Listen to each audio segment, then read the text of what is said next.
Hey, as soon as we get a quorum, we'll get started. As soon as we get a quorum, I think we need 2 more members, and we'll be able to move forward. Thank you.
All right, thank you everyone for being here this morning's Civil Justice Subcommittee. If we can go ahead and take the roll, we'll get moving this morning. Representative Carter, Clemens, Curcio, Garrett, Griffey, Ogles, Parkinson, Ramsey, Chairman Farmer. Present. And thank you so much. Members, does anybody have anything they want to say or anyone they want to recognize or take any sort of personal order before we begin? All right, very good. I'm going to go through the calendar. There's been a few bills that have been rolled. So, and we only have 12 on today's calendar anyhow. Item 5, that's House Bill 902 by Chairman Doggett. That'll be rolled for a week without objection. Item 6, House Bill 697 by Representative Russell. That'll be rolled for 1 week. Any objection? Seeing none, rolled for a week. Item 7, House Bill 1161 by Representative Stewart. That's asked to be rolled for 2 weeks. Any objection? Seeing none. And item 10, that's House Bill 446 by Representative Warner. He's asked that that be rolled for a week. Any objection? Seeing none, rolled for a week. So, and I've skipped 8. So back to item 8. Folks, House Bill 1023 by Representative Potts. That's been asked, Representative Potts has asked to roll that for a week. Any objection? Seeing none, roll for a week. And that brings us back to item 1. That's House Bill 412 by Vice Chair Jernigan. You got a motion, you got a second, and you're properly recognized, sir. Looks like you have an amendment, 4868. You want to move forward on that?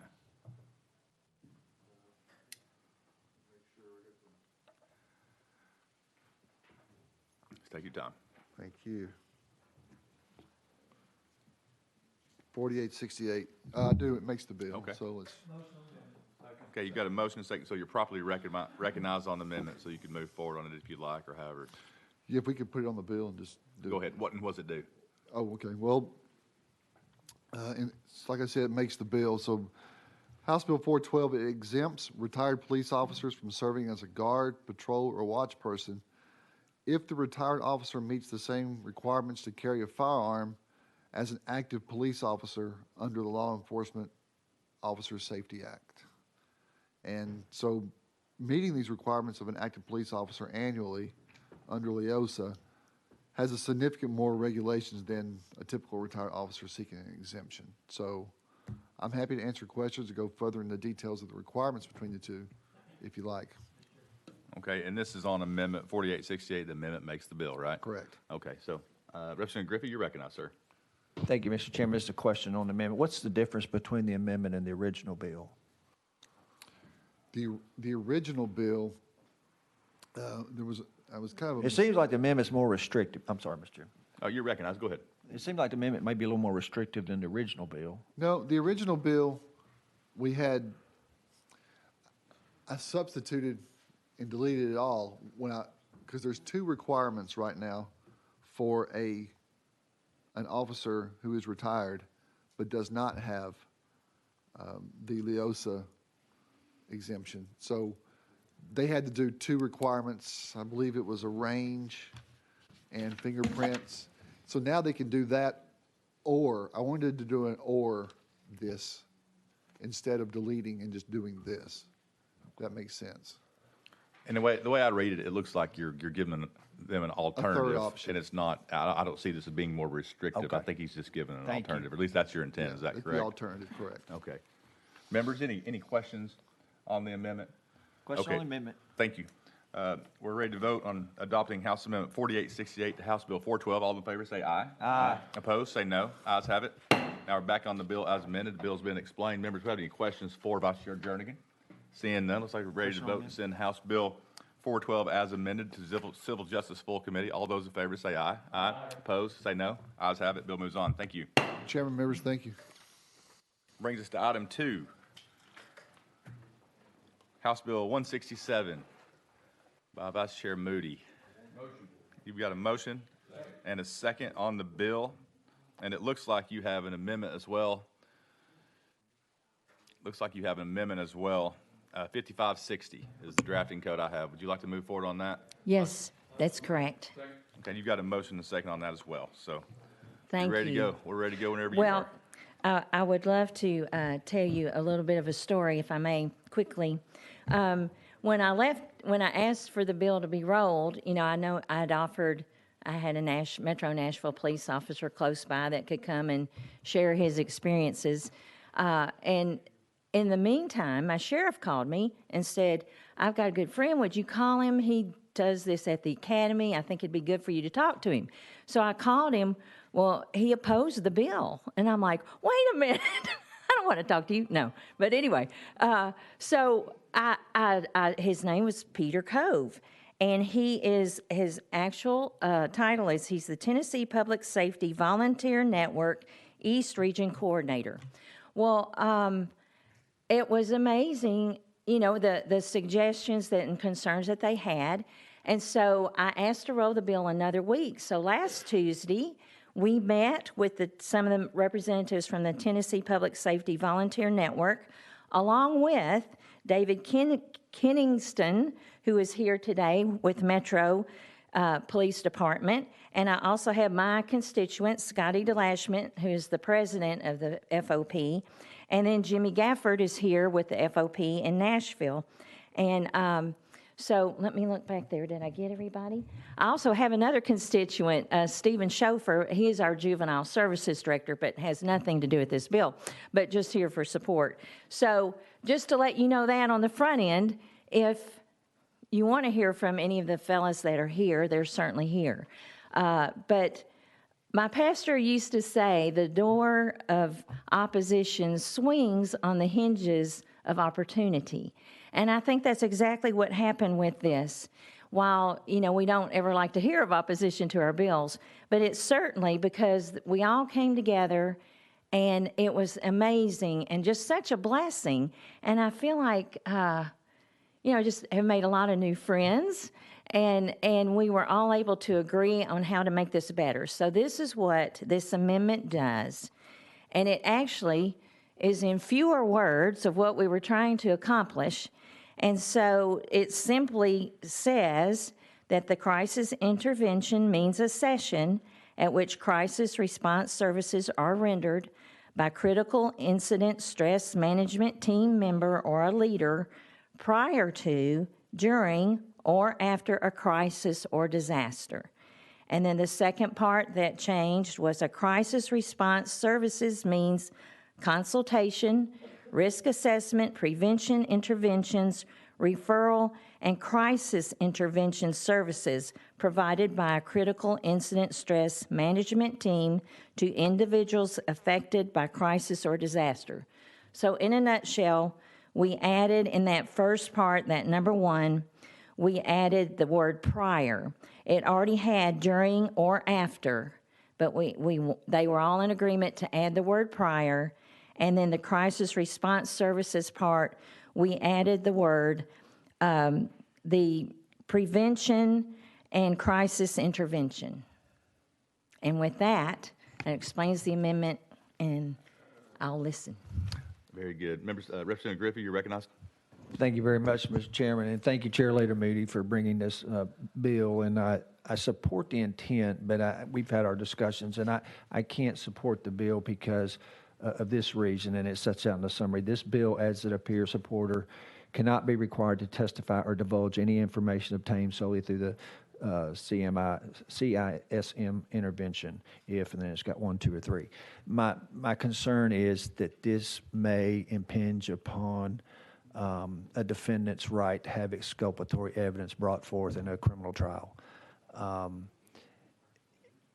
And there's other groups who have asked for excuse from subpoena and being required to testify as well, and I've given them the same response. My concern is if there's an active criminal investigation, the DA may not even be able to ask this person or get this person to divulge, or what statements did the person involved in the shooting make to you.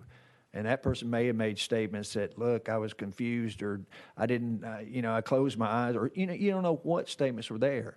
And anybody that is on trial for their life, they deserve for all information to come out and be heard by the trier of fact. And that's what concerns me about this and this approach. And for those reasons, I'm respectfully vote against the bill. Sorry. Thank you. And thank you for that. Any other questions on the amendment? Seeing none, let's go ahead and vote and adopt House Amendment 5560 to House Bill 167. All those in favor say aye. Aye. Opposed, say no. Ayes have it. So now we're back on the bill as amended. And I do have 4 individuals here that had given proper notice to speak today. And I'd hate not to give any of these individuals an opportunity to speak, since they took time out of their day to be here with us. And we always appreciate when people come down here to testify and enlighten us on issues. So if anybody wants to have the opportunity to speak, Mr. Kennington, Gooch, Killian, or Del Schmidt, I'll be happy to hear. If not, I think the bill's in good shape and will likely move out of committee. Sounds like Chair Lady Moody has worked with everyone, and that's always encouraged to work with the stakeholders. So good job, as always. So, members, without objection, let's go out of session and let's hear from Mr. Okay, so if you would go ahead, just make sure the light. There's a red light there. Just push that; it'll pop on. Move the microphone in front of your face, and then just introduce yourself and who you're with. And we're going to go ahead and go out of session and hear from you. Out of session. No.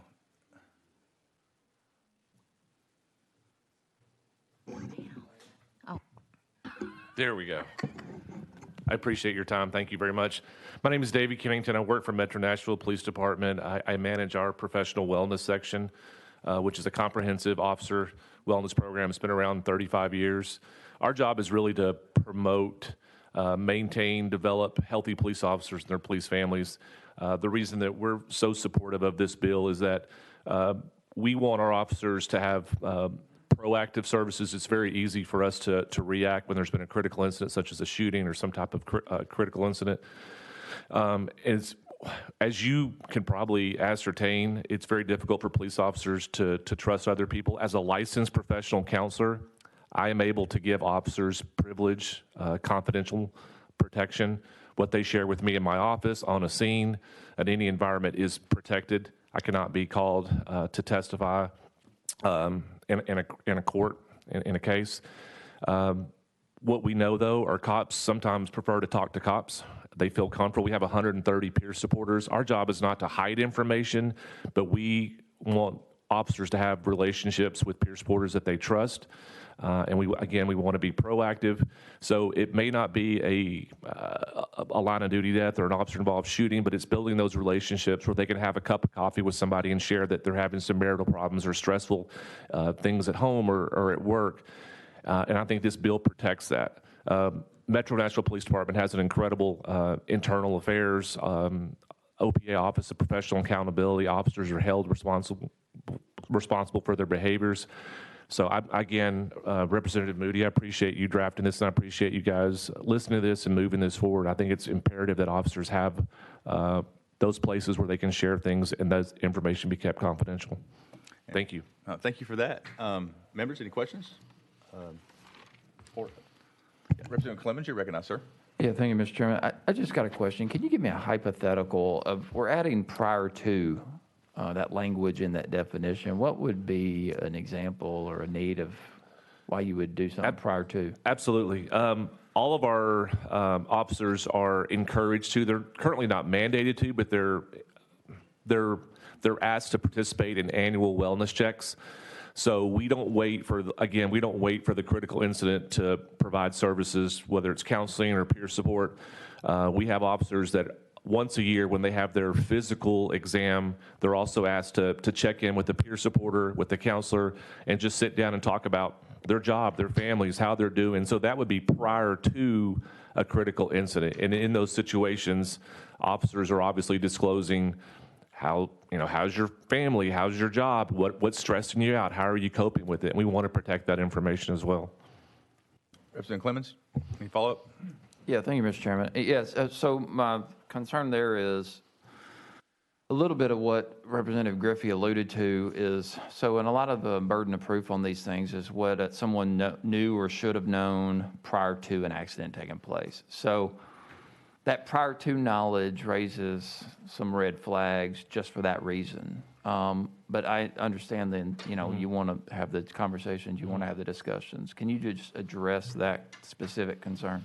I think there's obviously some built-in mechanisms. If an officer is, for instance, there's some things that obviously aren't going to be held confidential. If an officer is suicidal or threat to themselves or someone else, if an officer is committing felonious acts, if they're engaged in behaviors, that information has to be reported up. So those kind of things are not going to be held confidential.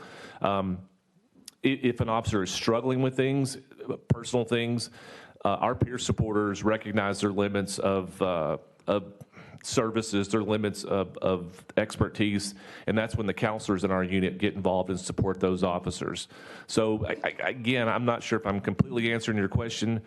We have mechanisms in place, so if officers are struggling with things in their lives, whether it's job, marriage, family, outside things, finances, there are mechanisms to support them, because I think everyone in this room wants the same thing. We want our officers to be healthy, well-adjusted, functioning. There are a lot of mechanisms in place at Metro Nashville Police Department. If an officer is not fit for duty, then we're going to get them evaluated. Very good. Representative Clemens, any follow-up? No, just thank you for your service. Appreciate you being here. Yeah, thank you. Members, any additional questions or comments? Yeah, appreciate all you do. Thank you. Thank you for your service. And we're out of session right now, so that means we could have anybody else want to come up and say anything? I just want to give you the opportunity. Okay, good deal. All right, without objection, let's go back into session. All right, we are currently on House Bill 167 as amended. Chair Lady Moody, do you have anything else you'd like to add, or you? Well, I think just the thing, of course, my constituent, whom I dearly love, when he brings stuff to me, I really do listen. And just for, again, the mental health part of this that would help our officers is I can't imagine and what all they do see and hear. So with that explanation, I just appreciate your vote and support. Thank you. Very good. Members, are we ready to vote? Looks like we are. We're voting to send House Bill 167 as amended to Civil Justice Full Committee. All those in favor say aye. Aye. Opposed, say no. Ayes have it. Bill moves on. Thank you. All right, that brings us to item 3, Representative Towns. I saw Representative Towns. And you've got a motion and a second, sir. And it looks like you do also have an amendment with the drafting code. You've got a motion and a second on the bill. You have an amendment, drafting code 5427. Is that something you want to move forward with? Yes, sir. Well, this is what I'd like to do, Mr. Chairman. Okay. We suggested that the amendment, be placed on it last week, and I'd like for you all to look at it. I think it's pretty good, where it relates to the veterans. And if it needs to be enhanced, we'll do it again. So if you don't mind, we can read it and see what you think. I thought it was pretty good. It comes directly from the Department of Safety. Okay. Okay. So you've got a motion and a second on the bill. You're properly recognized in front of the committee. I have Elizabeth Stroker with the Department of Safety on the list. Members, let's go out of session and hear from her, and we'll verify that. That'd be fine. Thank you. All right, Elizabeth, if you would, I know you know the drill, so you want to come up here and make sure your red light's on, introduce yourself, and let us know about this amendment here, if you don't mind. Yes, Elizabeth Stroker, Legislative Director for the Department of Safety. We did work with Representative Towns on this amendment. It mirrors the documents that we accept for the veterans designation on a license. And so with that, it definitely makes it doable and gives us some guidance, and we're good with the amendment on it. Members, any question for Ms. Stroker? All right, thanks so much. Okay, we're going to go back into session. And you had a motion and a second on the bill. Members, got to get a motion and a second on the amendment. That's done. Sounds like, can you just tell us what's going on? Simply waives the application fee for veterans that have been in good standing, served a certain amount of time, and got an honorable discharge. And that's basically what it does. Fair enough. Any questions? Previous question. Very good. Previous question has been called on the amendment. All those in favor, say aye. Aye. Opposed, say no. Ayes have it. Now we're back on the bill as amended. Members have any additional questions or comments? Representative Parkinson, you're recognized. Thank you, Mr. Chair, and thank you to the sponsor for bringing this. As a military person, I really appreciate it. And as a pro-gun with common sense Democrat, I truly appreciate it. Also, now under retired, and maybe this is for department, but under retired, would that be, that's anybody that's honorably discharged, am I correct? That is correct. Okay, that's all I need. Thank you, and you got a sign-on sheet for it? Yes, sir. Thank you, sir. I'll take care of you. Good bill, thank you. Any other veterans up here, Mr. Chairman? I know he is one. Okay, thank you. Yeah. Representative Parkinson, you're recognized. Thank you, Mr. Chair. I'm probably the only veteran, but I'm the only non-lawyer up here, too. Thank you. All right, members, are we ready to vote, send this bill to Civil Justice Full Committee? Are we ready to vote? Looks like we are. All those in favor of sending House Bill 1594 as amended to Civil Justice Full Committee, say aye. Aye. Opposed, say no. Ayes have it. Bill Thank you, moves Mr. on. Chairman. I get it. Brings us to item 4, Representative Lafferty. And you've got a motion. So you've got a motion and a second, and you don't have an amendment. This is House Bill 409, folks. So you're probably recognized in front of the committee.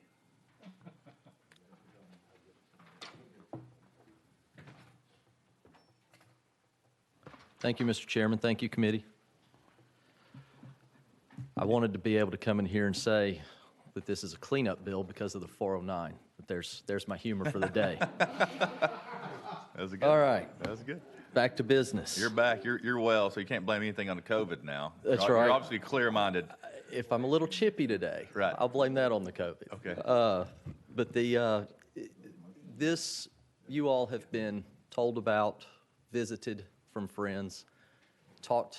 I've visited with just about everybody, I think, about this bill. This is a reporting bill. That's it. This is a reporting bill. 90% of everything that's in that paper already exists. 5% or 10% is all that we're looking to get out of the department and onto the record. The reason for it, I've talked to you all. There's a lot of property that's being taken from citizens of this state. And we can't go, how, where, why, show us. You can't tell me how it happens. That's a problem for me. We're legislators. We are sworn to protect, and we don't have the ability to see how it is that all of this property is being taken from all these people. It's a reporting bill, and I understand there's some testimony to be heard today. I'll pause for any questions here, and if you have any for me, or if you want to go talk to the witness, then we'll do that. Okay. Members, do we have any questions on the bill right now? I saw Representative Parkinson's hand, so I'm going to recognize him. Thank you, Mr. Chair, and thank you, sponsor, for bringing this. So this is a transparency bill, right? I suppose it could be classified that way. Yeah. You may want to classify it that way. Okay. Right. This is a transparency bill, and what it does is it just creates more transparency, for us and our citizens. And I believe that all of our members up here on the dais are for transparency, without speaking for them. And so I appreciate you bringing the bill. Thank you. Very good. Members, do we have any other questions for Representative Lafferty? I do have Elizabeth Stroker and Maggie Duncan on the list to speak, and we're about to go out of session to hear from them. So we don't have any other questions for the sponsor, and the sponsor doesn't have anything else to add before we go out of session. I'm going to go ahead and do that. Without objection, out of session. And we'll hear from Ms. Stroker.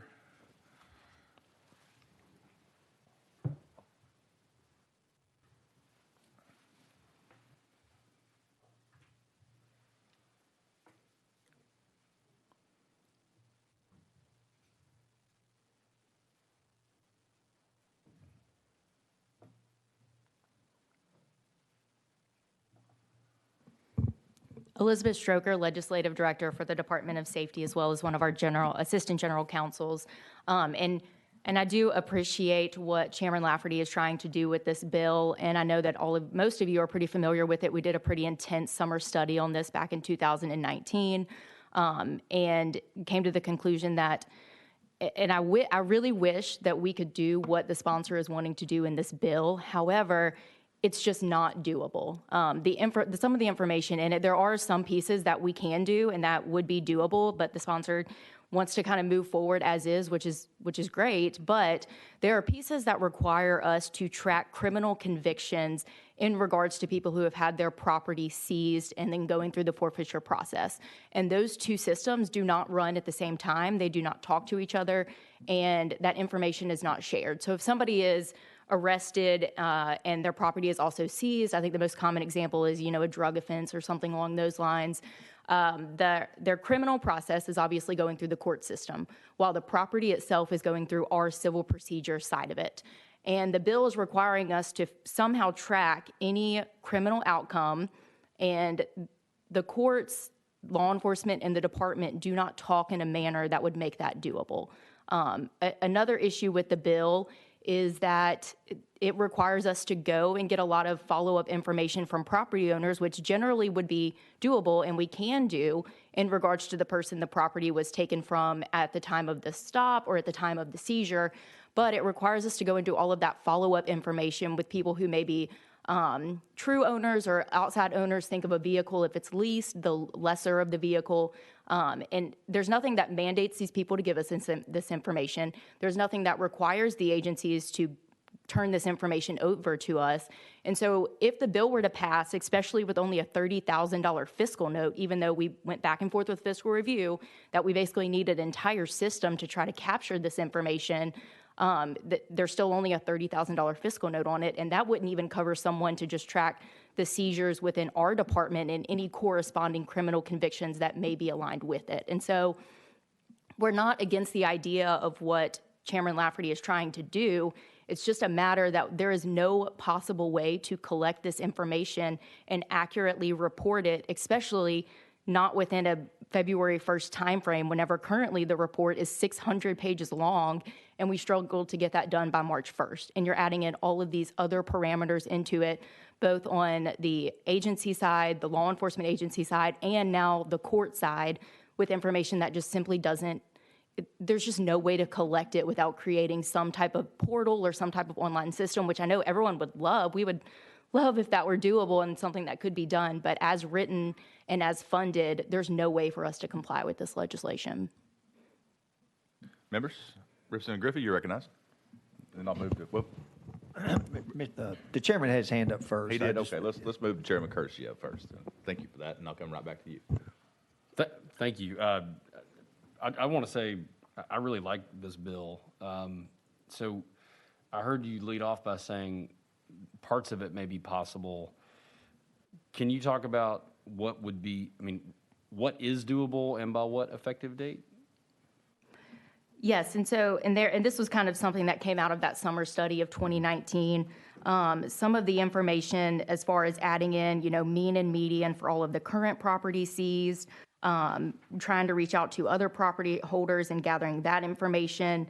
And so a bulk of it can be doable.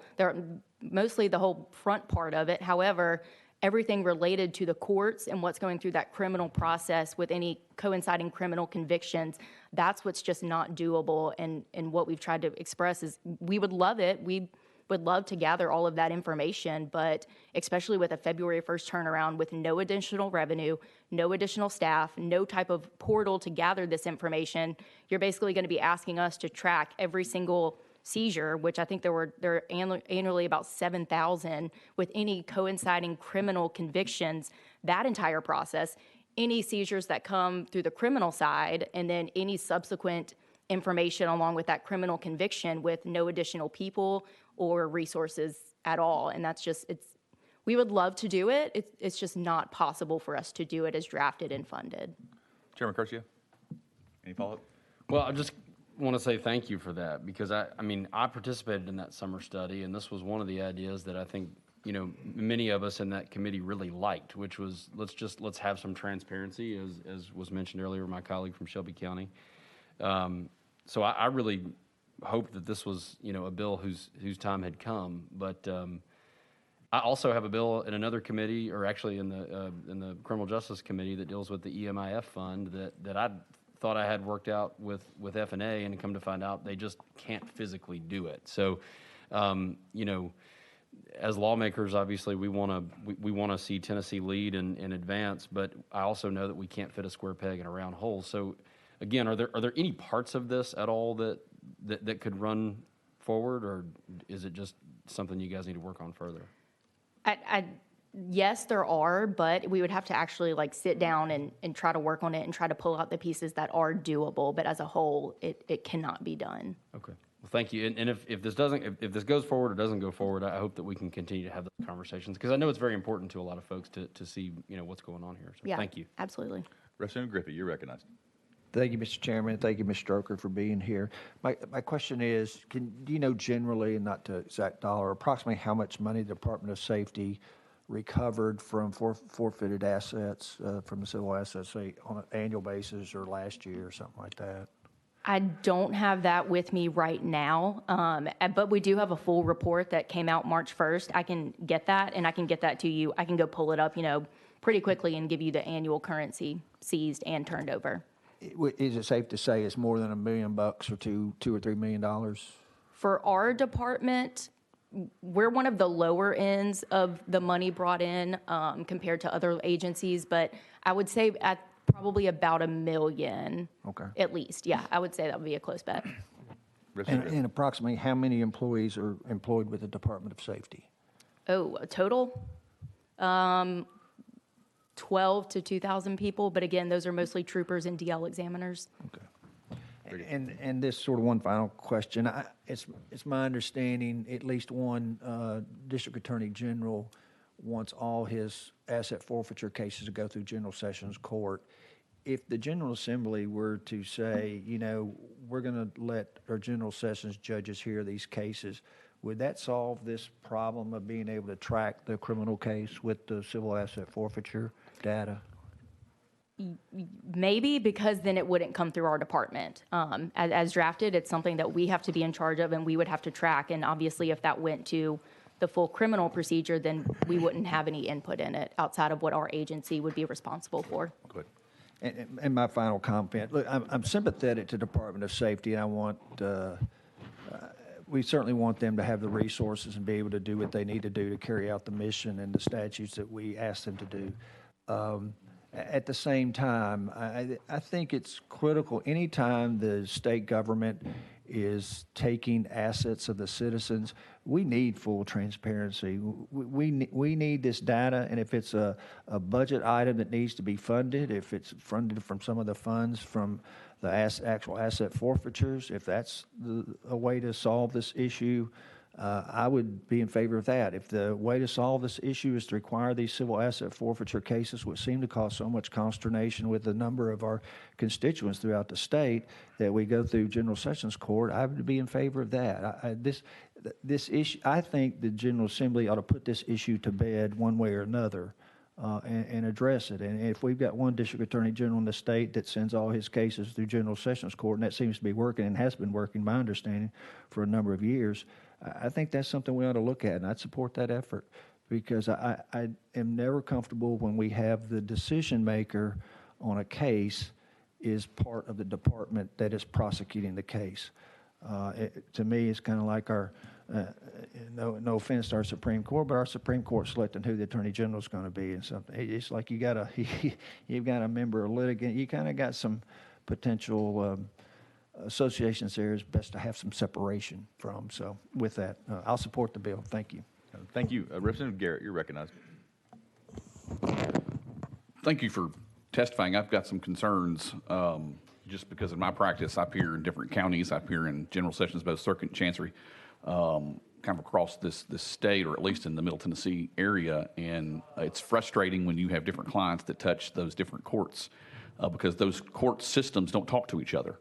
And so that, and you correct me if I'm wrong, but that's out of your hands completely of if you've got a case that you're tracking in Jackson County, and then there's a criminal matter going on in Davidson County, those two courts do not talk to each other. And so there's really no way that's practical for the information that this bill wants to collect, which I understand you don't really oppose collecting that. I don't either, but we got a practical issue of being able to track that, which is what the legislation is requiring when there's a competing criminal matter. Is that right? Yes, sir. I think you've summarized it well, you and Chairman Curcio. We would love to capture this information. We just cannot do it, and we're asking that if that's something that you want us to do, or if you want to move it a different route, as Chairman Griffey said, that kind of be handled separately, and this is looked at as it is, and the fact that it's just not possible for us to track and report this information.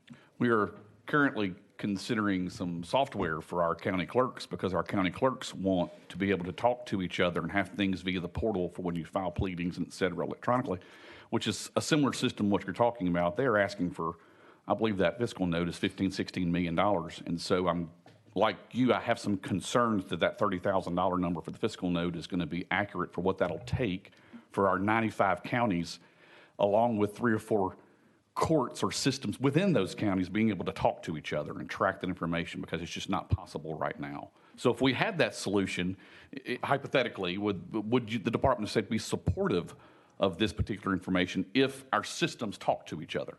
Yeah, I would say, and to add on that, you also have to add in every single law enforcement agency in the state would also have to have access to it, because we gather and report and track information for every seizing law enforcement agency, which is most all of them, and then you would also have to have all the courts and all of them talking along with our current software that we use for our current collection database. And so, yes, if that existed, that would be great, and we could easily report this information, but it's just not, it doesn't exist for that to happen. Okay. Thank you very much. Thank you. Members, Representative Parkinson, did you have a question? Yes, sir. Okay. Thank you, Mr. Chair, and thank you for your testimony. You stated that the fiscal note, there was some confusion about the fiscal note. What do you think it would actually cost to? What do you think that fiscal note should be? At our calculations, we submitted around $1 million to $2 million in a fiscal note, because we've got to create an entire online portal system for all of the courts and agencies to talk to each other. Okay. Yeah, you're recognized. Thank you, sir. And fiscal came back with $30,000. Why did fiscal come back with $30,000? We had a lot of conversations with them, and they disagreed with our analysis that we couldn't do this within existing resources. Okay. You're recognized. Thank you, Mr. Chair. And earlier you stated that, in forfeitures, you collect about $1 million in forfeitures, just kind of off the top. Well, sorry, Chairman. Go ahead. You're recognized. I think, and I'm waiting on my forfeiture person to maybe text me, I think it's normally around 10 million total annually, but for our department specifically, it would be a much lower amount. So we're talking all agencies seizing in the entire state versus just what our department may collect. But I can get that information for the whole committee, since our report just came out a few weeks ago. Representative Parkinson. Thank you, Mr. Chair. And I'm just trying to understand if we're, collecting or taking $1 million in items from the citizens, why can we use some of that money to fund this bill if there's more of a funding mechanism needed? Go ahead. Yeah, that money has to be used pursuant to a certain statutory requirement. It can only be used for, deterring and detecting drug crimes and stopping drug enterprises or criminal enterprises. It cannot be used for this reason. Last one, Mr. Go ahead, Chair. Representative And that's completely understandable. But it also says to me, and for the layman up here, the non-attorney spokesman, right up here, it says that then if we're using that money for its purposes, then it should offset some other monies in the budget possibly that can go to fund this bill. And so I would hope that we would find a way to fund this bill. And maybe another suggestion would be to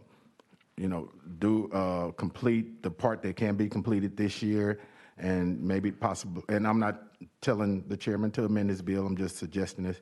I'm supporting the bill, and possibly, put off till next year the part that you guys are struggling with, that the department is struggling with, in order for us to get that. Not saying don't do it, just put a date on it for another year, the part that you're having challenges with, and so that we can get the things, make the department a little bit more comfortable with execution of this legislation. So that's all. And thank you, Mr. Chair. And yeah, and I appreciate that. It's just as written and as funded, if this were to pass, we're not going to be able to comply with it. And so we would just, ask that if this is the route that the body wants to go, that it's actually something that is doable. Members? And I'm sitting here racking my brain trying to see how this would actually work if we pass this, it would be a huge task, a huge undertaking. I'm thinking about general sessions courts, state court. I mean, a lot of general sessions courts now, there's still fax warrants over, the burden on the locals alone, the clerks, would be massive. And it's a huge undertaking. I'll put it that way. And there's no way in this world $30,000 is going to cut it. It is not even going to be tip of the iceberg on that. So thank you for letting us know about the safety's perspective. Members, who have any more questions for Ms. Strucker? Representative Parkinson? Thank you, Mr. Chair. Can I get a roll call vote on this? Okay. We are out of session, so when it's proper time to make that motion, when we go back in session. So if you want to make it, you can make it then. And I have Maggie Duncan on the list. If we don't have any more questions for Ms. Strucker. Thank you. Thank you. And I don't see Maggie Duncan. Are you in the hallway?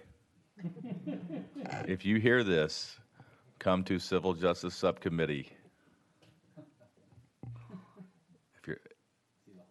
Let's see if the hallway's moving. Okay. Members, it doesn't look like Ms. Duncan is here. If she pops back in, we'll go back out of session. Let's go ahead and, she is here. It worked. So PA system worked. Mr. Chairman? Yes, If I Mr. may, Chairman. I'd like to welcome one of my constituents there. Sorry.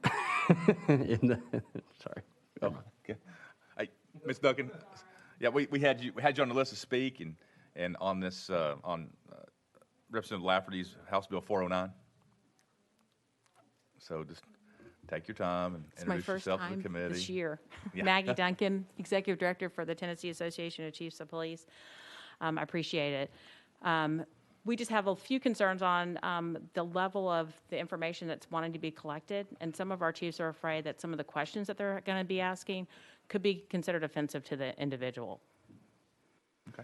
Members. I'll make it very brief. All right. That was brief. Chairman Curcio, you recognize? Thank you, Mr. Chairman. And would you mind, Ms. Duncan, just expounding on that? Can you give me an example of how I might be offended? Well, we're asking, the medium, if I remember correctly, and let me see if I can pull that up real quick, the medium income and questions of that nature in great detail. Those are not normally anything a law enforcement officer would ever ask an individual. Okay. Chairman Curcio. Thank you, Mr. Chairman. And because you'd, under this bill, basically be asking them that on the side of the road, is that right? I mean, in other words, this is not, they're not being deposed. It could definitely be an officer safety issue as well. I mean, we try to keep them on the side of the road for as few amount of time as possible. So, Chairman. Thank you. So if I'm hearing you right, because I'm looking at the bill now, let me pull this back up. race, gender, age, and zip code of the property owner's residence. So like if I'm And that literally. should be on that would be on a typical report, just like a driver's license, just like a violation. Right, okay. So if I got pulled over on the side of the road, they'd be asking me about they would also be asking me about my income, is that right? I think I'm pulling the bill up right now. I'm Okay. sorry, I was in another committee. Some of these questions too, some of these questions, we don't track all this information. So it's kind of like who's doing what. We don't know in the end the total number of cases that result in forfeiture because we're at the beginning of that process, we're not at the end. So who's responsible for collecting that information and turning that in? We don't know, typically a law enforcement agency has no idea how many of their cases are adjudicated on a yearly basis, and something can happen in 2019, it doesn't get adjudicated till 2021. So there's some complications in the process of the thought. Not saying it's necessarily bad, but I know that we collect, some of that information is collected by safety now. Mm-hmm. They can go through that because they handle the bulk of that issue. Of those cases, they all go through their process. So we're not really sure who is to report what to whom. Thank you, Mr. Chairman. You're welcome. Representative Clemens, you're recognized. Yeah, thank you, Mr. Chairman, and thank you for being here today, and excuse the hyperbole, but civil asset forfeiture can be fairly described as a racket to some.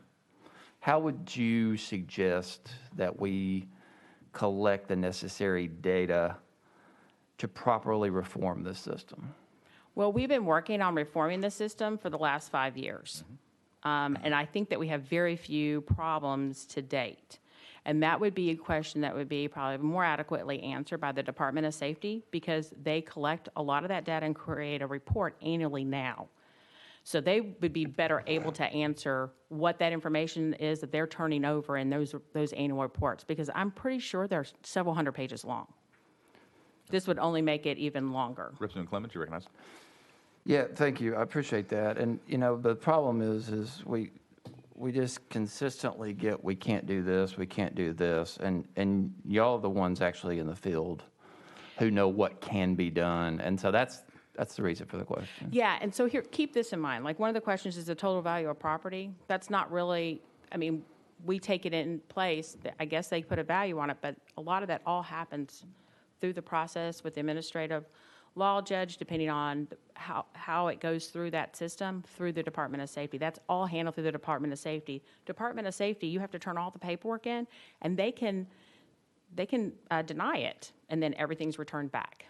So there's a lot more to the process than we just collect all this, we seize all this property, and there's not, then we wait, it's a year before you go to court.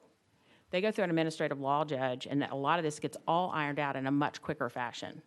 And that's why I was saying, not to be trivial, but that the Department of Safety would be much more inclined to give you a more appropriate answer that would probably fulfill your question. All right, thank you. Thank you. Members, Representative Griffey, you're recognized.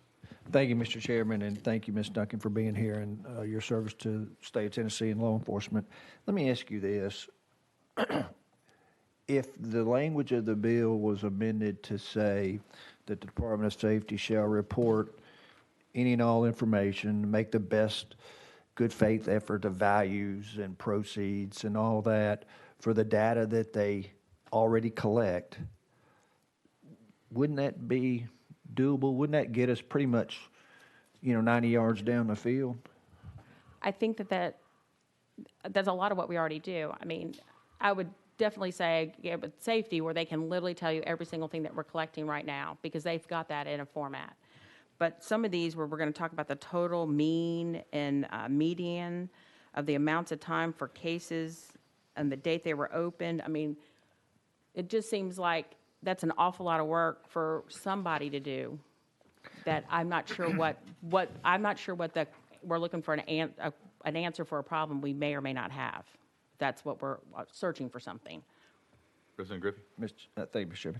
Chairman. Let me ask you this: if the bill was amended to essentially give the Department of Safety additional time to start gathering this, because look, I know this pulling data together takes time, And physical review is estimating 33. Look, with the amount of money and the number of employees, Department of Safety, I got to believe, and I know there's designated attorneys and caseworkers and people that handle these cases for the Department of Safety for civil asset forfeiture. And if we said, look, do the best good faith effort you can, and we got rid of some of this language about median values and all that stuff that are included in the amendment, and just went with the top 16 things that are listed for the bill. I mean, this stuff seems pretty straightforward to me. The number of seizure cases open, number of seizure cases where an arrest was made, total number of cases resulting in forfeiture, the type of property seized under forfeiture proceeding provisions and the total of each type, the amount of currency seized, the amount of currency forfeited, the total number of cases resulting in a default by the property owner, the total amount of currency forfeited as a result of settlement, total number of cases which resulted in a settlement, total amount of currency forfeited as a result of settlement, total amount of currency returned to the property owner as a result of the settlement, total number of cases resulting in a hearing, total number of hearings resulting in forfeiture of assets, total amount of currency forfeited as a result of the disposition by hearing, total amount of currency returned to the property owners as a result of disposition by hearing, and how proceeds derived from forfeited assets are used by the department, and the information, any item, another item requested by present law regarding the proceeds from forfeited assets are used must be made accessible to the public. It seems like to me that I've had some limited experience with civil asset forfeiture cases. Most of this data is probably, if you limit it to those 16 items or above, most of this stuff is probably already kept by the Civil Asset Forfeiture Division and the hearing judges and case dispositions. Is that a fair assessment on my part? Ms. Duncan, you're recognized. I would add, again, the Department of Safety is collecting a great deal of this data. They can provide you with that list. They also create an annual report where a lot of all the top part of those questions or the line items that you're asking about are in place. I think when we get down into some of these where we're talking about the nitty gritty of some of these, the mean and median of the numbers, I mean, it tells you how much is currently, the grand total of what was collected. They even can tell you by agency what's collected. They're also audited by, agencies are audited by the comptroller's office. So there's a comptroller's report, if I remember correctly, regarding each agency, and then they also have to follow all these rules on how to spend the asset forfeiture. There's limited things that you can use it for. So I'm not sure that wouldn't be easy enough to get anyway, to be honest with you. Representative Griffey? One last question. If the General Assembly decided that they wanted the civil asset forfeiture cases to go through General Sessions Court, would that make the collection of data and the tracking of cases where there are criminal charges that may arise out of a civil asset forfeiture case, would it make tracking that data easier? Well, I think that they travel separately. Currently, under current law. And I think that the process where you have one agency collecting and handling everything is a better control of your data, to be honest with you. And we are going through that civil process where they're not necessarily having to go before a judge. Now, if the criminal case, if there is one, travels separately. And usually the civil case is handled in a much quicker fashion than the criminal case is. So I don't know if combining the two would actually be helpful or not. It may, and it could also be, in those cases, more time consuming. But I would venture to say that it might be a good idea to wait and see how lifting the bond fee might actually affect the program, to be honest with you. You all are there's legislation moving forward that they will no longer pay the $350 fee in order to have their hearings. And so I think that if I would, not to speak for y'all, but from a law enforcement perspective, we would like to really see how that affects people being able to have their due process.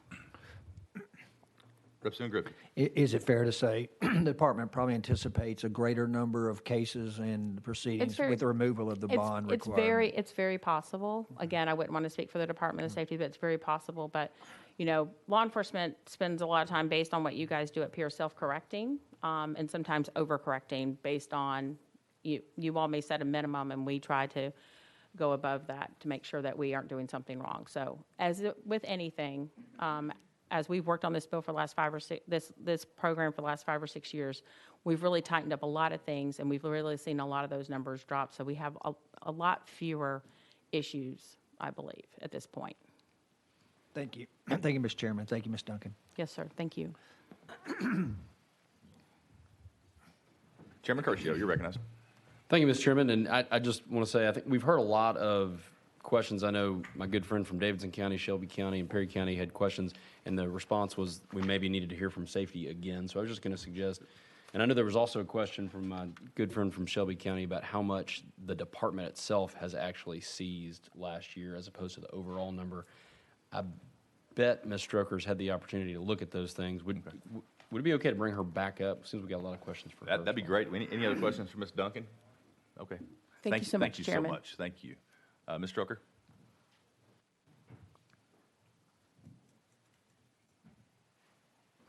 Elizabeth Stroker, Legislative Director for the Department of Safety. And I do have those numbers for you, Chairman Griffey. The department itself seized approximately $155,000 in cash seizures last year. So we are one of the lower agencies when it comes to the total number of money seized or cases, and so that's just what we had ourselves through THP. But we are responsible for all seizures within the entire state, but that's just for the THP specific seizures. Very good. Members? Representative Parkinson? Thank you, Mr. Chair. Just a quick question. Okay, but does the department benefit from all of the seizures statewide? No, sir. So the seizures come through the department for all seizing agencies, so all law enforcement agencies, to have, an unbiased party reviewing the cases. And that, if it is forfeited, that goes directly back to that seizing agency. We only receive what THP receives. Thank you. Very good. Representative Clemens? Yeah, thank you, Mr. Chairman. So you heard my question to Ms. Duncan. They're merely carrying out and working within a system that exists, no fault of their own. They have their policies, they have the system, they're operating within it. We have the opportunity to reform that system. And I think, as was pointed out, it's been discussed for years, probably ever since I've been up here, past 7 years, more or less. So what is the department's solution to address the concerns that have been raised year after year on this issue? Yes, sir, and thank you, Chair, sorry. Go ahead. And Mrs. Duncan is right. Ever since I've been here, we did the long, I think 2017, 2018, 9-hour in-depth review of the entire forfeiture process and basically rewrote that entire system because there were problems. There were things that agencies were doing incorrectly, things that we were not doing correctly, and we admitted that there were problems, and we went through and we fixed a lot of those problems, and we spent a lot of time working through that for years with all interested stakeholders, and we have not been brought any other major problems since that has happened. That doesn't mean they're not out there. I know for a fact that we have a very rigorous review system whenever it comes to these cases, at least once a month, and I don't even deal with the forfeiture cases. I hear of a case where something was sent back to a seizing agency because they did not follow what the law requires. And that's what our job is with it, that y'all have tasked us with within this seizing process, is that it comes to us to review, and if that seizing agency didn't do what you all have said we need to do to be able to seize and forfeit property, then it goes back and it is returned to that owner. Despite if that agency had good intentions or we're stopping something that was a criminal activity, we take it very seriously, and we believe that we have put a really good process in place where those bad actors or those bad situations don't happen anymore because of the oversight that the department has on all of these seizures. Representative Clemens? Thank you, Mr. Chairman. So you've been working with the sponsor, you've had discussions with him, I assume, throughout this process? I have tried, yes. He wants to run the bill as is, but Chairman Griffey is right. There are pieces that we can do. A lot of this stuff is information we currently have or would be able to report. But Chairman Lafferty wants to run the bill as is, and that's obviously his his choice, so it's his Okay. legislation. President Clemens, any follow-up? Yeah, thank you, Mr. Chairman. Well, my point in that question was, which that's interesting. You understand the spirit of the bill. You've studied the bill. I know you have. You've done your job well. And I know that you're already collecting some of the stuff you say. Is there nothing that this bill seeks to do worthwhile doing today? I mean, is it your opinion that this bill is entirely unnecessary? Or is it your opinion that there are parts of this bill that are needed and should be implemented? Ms. Strooker?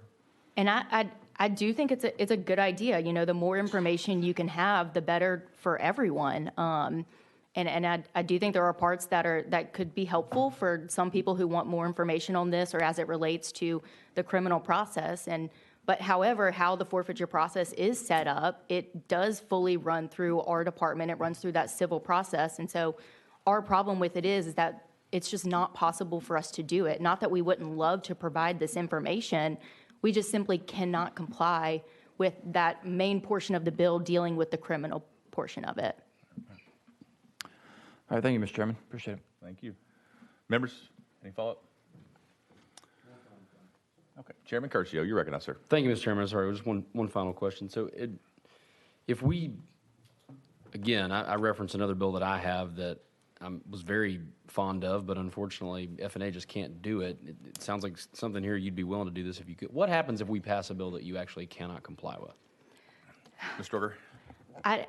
I really hope that I don't have to figure that out. And I'm familiar with your bill. We handle the electronic monitoring for ignition interlock, so we're very familiar with that and the money that goes into that program. And so I honestly don't know, and that's what I asked fiscal review, and they said that $30,000 was sufficient. And I did ask them, okay, well then if the bill passes, how are we supposed to comply with it? Because it is not possible that we are going to be able to comply with it as written and as funded. And so I honestly don't know. I guess we would be violating state law by not being able to provide a report to you all because and I hate to say this, I really do hate to say that there's just no way to do it and that's why we're against it, but there isn't. And so until there's a way for us to track that and do that, then we just can't. We can't comply. So maybe y'all know what happens if a department can't comply with a bill. I'm not sure, actually. Thank you very much. And it sounds like there's just a lot of moving parts here that doesn't necessarily, some of it really isn't under the Department of Safety's control. I just wondered, I mean, does the Department of Safety have control of the General Sessions Courts for the counties? No. Does the Department of Safety have the ability to force them to implement new systems, pay for new systems, enter the data in a certain way that complies with the Department of Safety?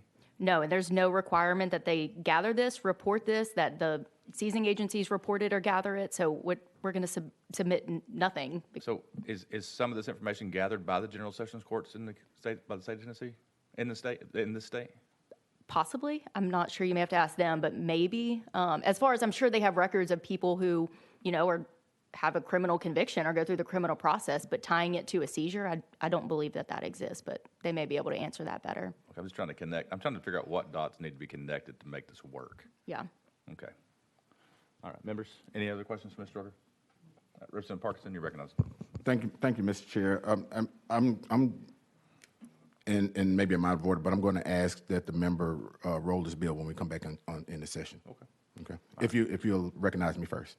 I'll recognize you as soon as we go back into session. How about that? All right. Anything else? Any additional questions or comments from Ms. Strooker? Okay. You've been very helpful. Thank you so much. All right. Without objection, we're going to go back into session, members. Okay. All right. And as promised, Representative Parkinson, you're recognized.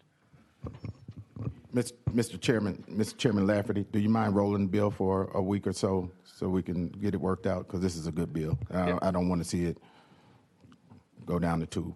It does sound like there's some middle ground here. Not necessarily, I wouldn't even say middle ground, but it does sound like there's some ground that could be covered here. But it also sounds like we need to investigate and figure out what we need to shore up with the locals in order to be able to communicate with the Department of Safety. And then it sounds like everybody wants to do this. I mean, I didn't see anybody say, hey, I don't want to do this. I just heard, well, we just can't. It's just impossible for us to comply with the law. We don't want to be put in that situation. I think every member on this committee wants to be transparent and provide more transparency and as much as possible to the public. Treat people fairly. So with that said, Representative Clemens? Before we take a vote on that motion, if it was in fact a motion, I just want to hear, I don't know that it was a motion, actually. I'm curious as to the sponsor's responses to everything he heard from the two witnesses. I would love to hear that before we push this down the road, possibly. Sure, and I was going to give him an opportunity to be Okay, recognized. thank you, Mr. Chairman.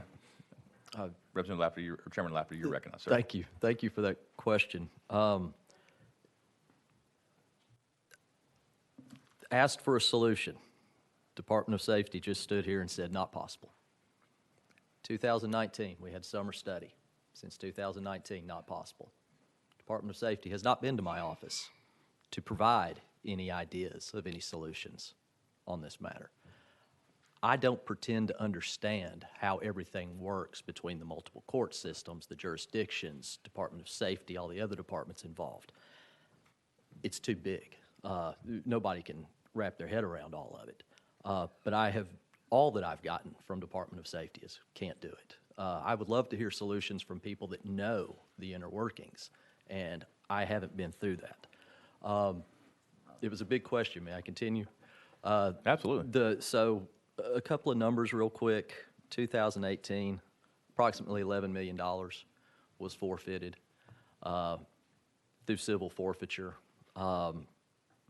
If you start breaking those numbers down, which IJ has done for me, thank you, IJ, it's about $750 a pop that you're talking on average there. We're not taking down drug kingpins with this.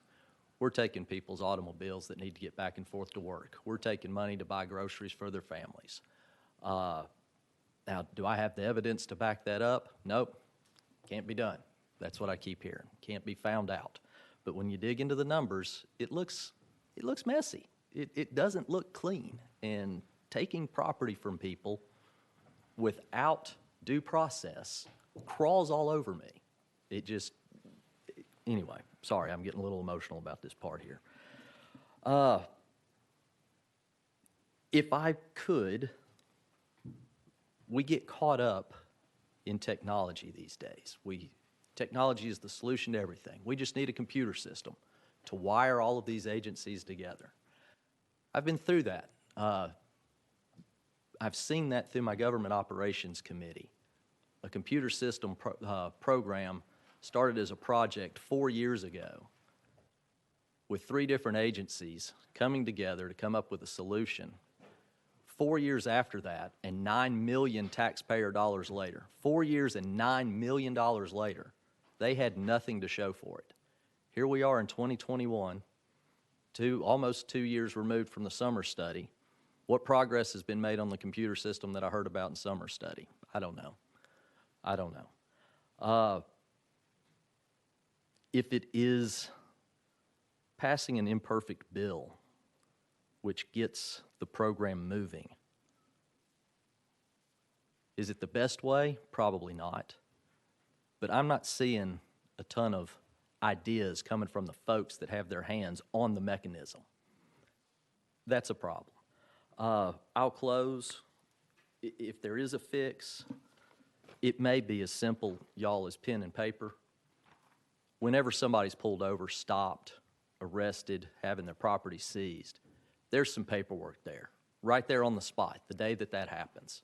I believe that's correct. I haven't confirmed, but I'm pretty sure that if I get arrested, there's a ticket somewhere. Or if my car is seized, there's a ticket somewhere.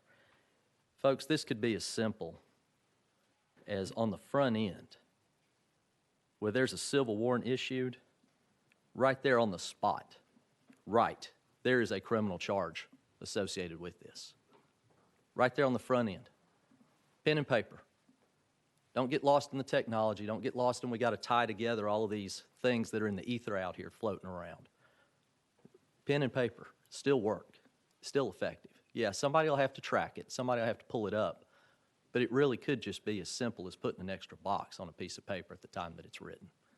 With that, Mr. Chairman, I do believe it's gotten a little cool in here. I will go ahead and ask that I could take this bill off notice so that perhaps we can get together and perhaps we can have a conversation face to face and figure out how we're going to make this right because I know you guys are tired of hearing about it. There's a whole lot of people out there that can't afford to deal with it anymore. And I'll close, and Mr. Chairman, if it's okay with you, I'll go ahead and take this off notice today. Thank you, sir. We appreciate your work on this, and without objection, off notice.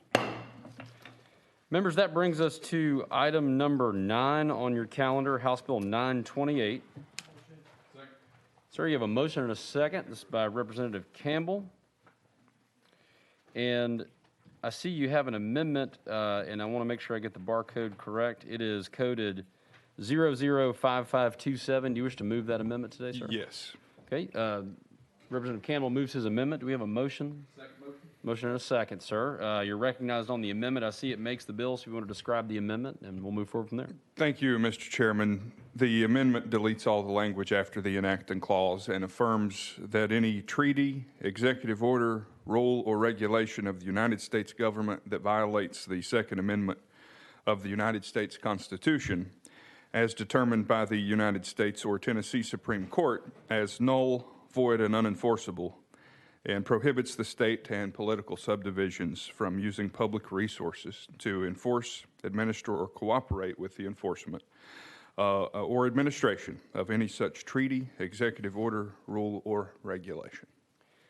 Thank you, Representative Campbell, for that description of the amendment, and I just want to say thank you very much for bringing this bill. I know this is something that I've been contacted by several constituents about, and very, very important to me, and I was honored to sign on as a co-sponsor as well, so thank you for bringing this bill. Do you have any questions for the sponsor of the legislation? Representative Clemens, you're recognized. Yeah, thank you, Mr. Chairman, and thank you, sponsor. Appreciate this. We're all interested in this issue and supportive. Obviously, took an oath to uphold the Constitution of the United States, so I appreciate you bringing this bill. I'm curious, though, with this amendment, why is this bill necessary? If something was deemed unconstitutional, it's not going to be enforced anyway. So can you just speak to that issue a little bit? Representative Campbell, you're recognized. Thank you, Mr. Chairman. So initially, the language was not in this legislation to allow, or I should say, to wait on the court's decision. My initial goal was to affirm our and put into our code, put into our code exactly where Tennessee stands. So in case anybody needs to know that they can consult the TCA in that regard. There is other legislation in the Assembly being considered that would have established, I believe, a committee to determine the constitutionality. And that's what I was depending upon as the mechanism. But this amendment came to me from a member of the subcommittee requesting we add that language. Thank you. Representative Clemens for follow-up. Well, I guess I'm still a little confused, and I don't expect you to answer that. But if something is held up unconstitutional by a court, Supreme Court, it's going to be stayed necessarily and not enforced. So I guess the bill as amended, I'm trying to figure out exactly what it's going to do in addition to what would already be done. Any other questions for the sponsor of the legislation? Seeing none, we're ready to vote. All those in favor of attaching amendment coded 5527 to House Bill 928, please signify by saying aye. Aye. Those opposed? You adopt.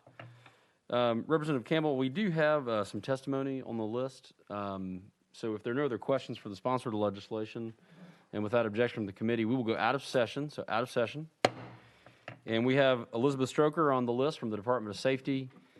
Ms. Stroker, you're well known to this committee, both this morning and many other times before, but if you could please reintroduce yourself for the record and share with this committee whatever you'd like.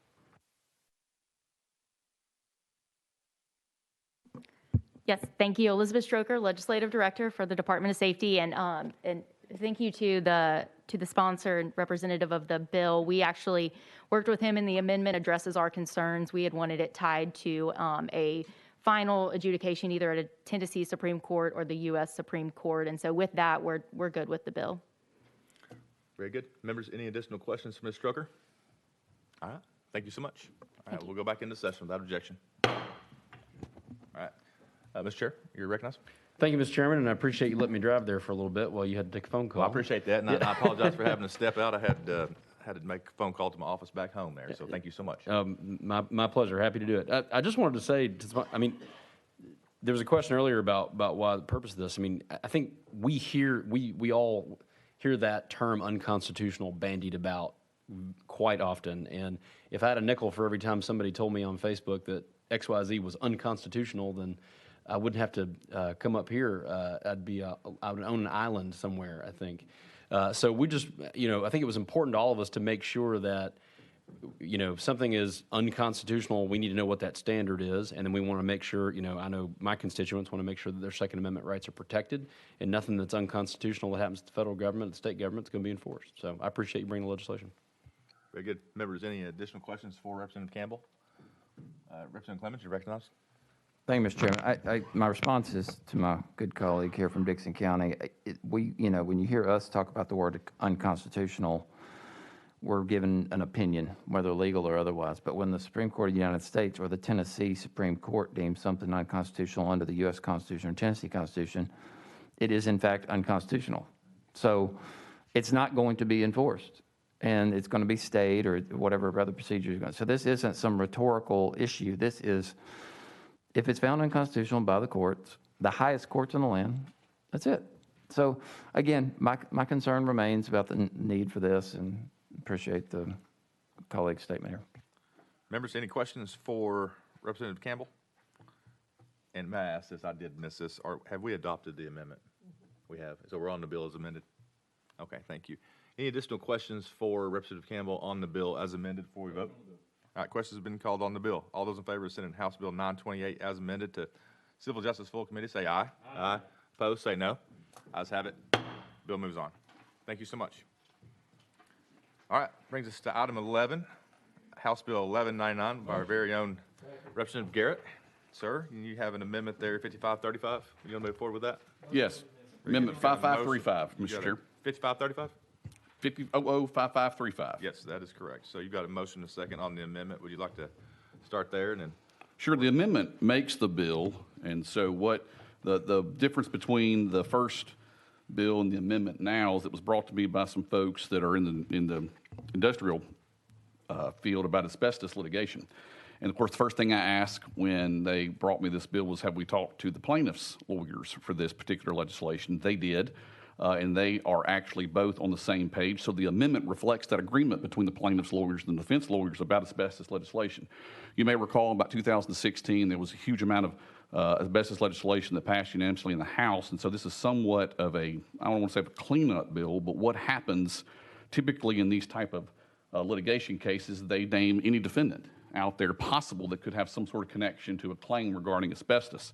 And believe it or not, I have a case, I don't have an asbestos case similar like this in my law practice today, but I've just got a case that's barely a month old that has about 5 different defendants named in the lawsuit, and I represent 2 of those defendants, and we've spent the past 60 days figuring out what the connection is to the other defendants.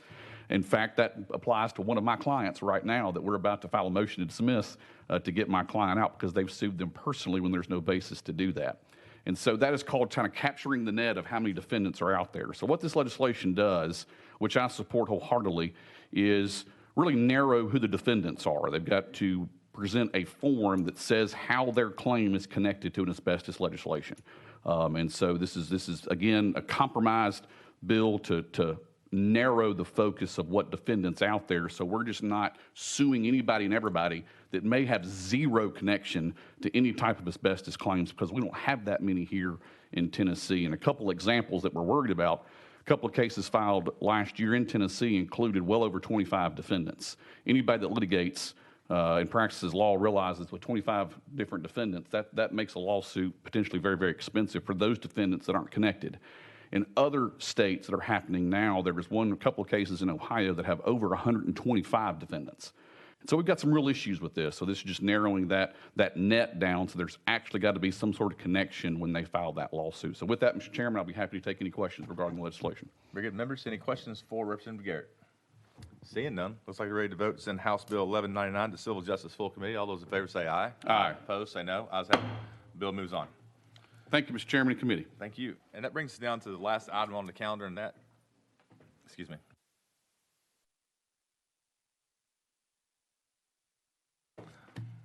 Members, I put the cart in front of the horse there.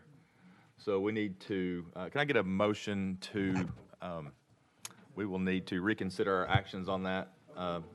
Reconsider our actions. May I move a motion to reconsider actions Yes. on House Bill? You got a motion and a second there, and so without objection, we're going to reconsider our actions on House Bill 1199. I forgot to vote on the amendment, to get the amendment on the bill first. So what would be, motion and second on the amendment, so that's House Amendment 5535. Members, all those in favor, say aye. Aye. Opposed, say no. Ayes have it. Now we're back on the bill as amended. Any additional questions or comments on the bill? Thank you, Mr. Chairman. The amendment made the bill. Very good. Members, now we're ready to vote to send House Bill 1199 as amended to Civil Justice Full Committee. All those in favor say aye. Aye. Opposed, say no. Ayes have it. Now the bill moves on. Thank you, Mr. Chairman and committee. Thank you so much. I was getting so excited because I've got the next bill on the calendar. I was thinking about my speech and just you know, had, yeah, you want to hand that, just right, one past you there. Let's do it. I trust you. You know, come on. We're talking about judges, I'll do anything. Members, that brings us to item number 12, House Bill 1122 by Chairman Farmer. Hey, and thank you, members. This bill was brought to me by the General Sessions. I've got a motion and a second. You're Thank you. recognized. The General Sessions Judges Association. Sometimes they substitute for one another if they have a conflict. This would allow them to have a per diem capped at $100 a day to be paid for their time. Chairman Farmer, before the question's called, I do have a question. So this deals with sessions judges subbing in for other judges. Is that correct? That's correct. And they hold gavels, do they not? They hold gavels. Yes, they do. Is there any way that I could get $100 per day for subbing in for you? Whenever? No. Okay. All right. I would double that for Okay. you. Thank you. I appreciate that. Question's been called on House Bill 1122. All those in favor of sending House Bill 1122 to Civil Justice Full, please signify by saying aye. Aye. Those opposed? Sir, you had to Civil Full, and I'll give you the gavel to drive us home. And members, Adjourned. Perfect.